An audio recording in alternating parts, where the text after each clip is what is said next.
Hi, this is Alfred again with the little thing we like to call Conversation with Alfred.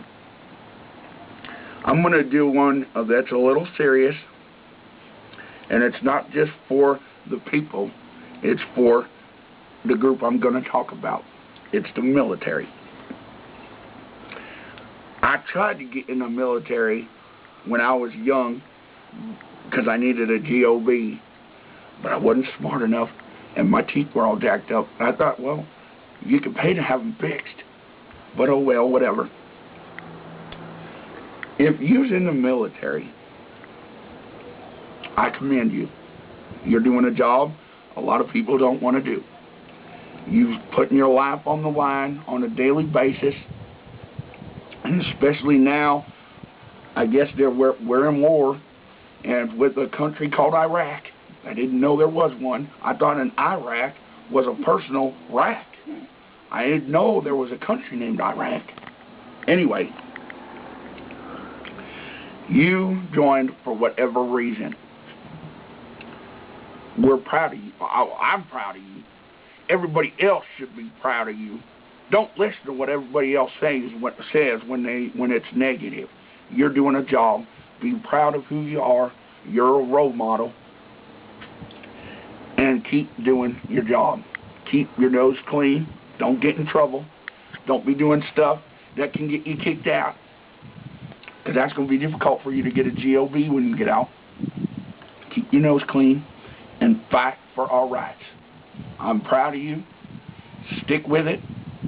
If you don't like it, get out, but keep your nose clean. Now, if you're a soldier and you don't want to be there, and you're screwing up, someone needs to slap you in the head.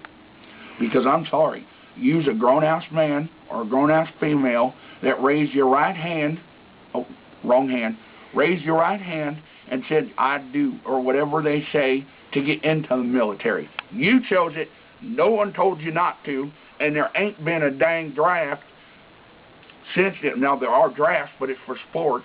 You ain't in sports, you in the military.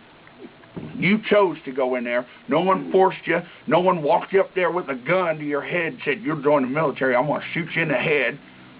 You joined on for whatever reason, so stick it out. No one says you have to retire. No one says you have to stay in the rest of your life. You just do your 2, 4, 6, 8, 10 years and get out. You don't need to be screwing up, making the military look all bad for the ones that are doing good. Keep your nose clean, stay at it, and get out. Now, on the flip side, we as a community or as a world or whatever need to support these men and women doing it. You may not agree with the cause they're doing. No one said you had to. You support them fellers and them girls in the military. They're doing something you sure as hell ain't going to want to do. But you don't sit there and dog them out because someone else put them in that predicament. You dog that person that told them to go over there. If you don't like it, then you go picket the president, or you do something and you voice your opinion to them. Don't take it out on the troops. They have no choice. They can't tell the commander-in-chief, I ain't going to go to Iraq. I mean, they can say it, but they'll get thrown in jail. Don't make them feel like they're less of a man or a woman because they're off in some foreign country fighting for our rights. The exact right you're sitting there picketed on. If it wasn't for them, you wouldn't be able to voice your opinion and think freely and worship freely. If it wasn't for them. They're fighting for our rights as a United States country to do what we want to without having to be persecuted. I heard some of these foreign countries, you look at a woman wrong, they'll poke your eyes out. You steal, they'll cut your hands off.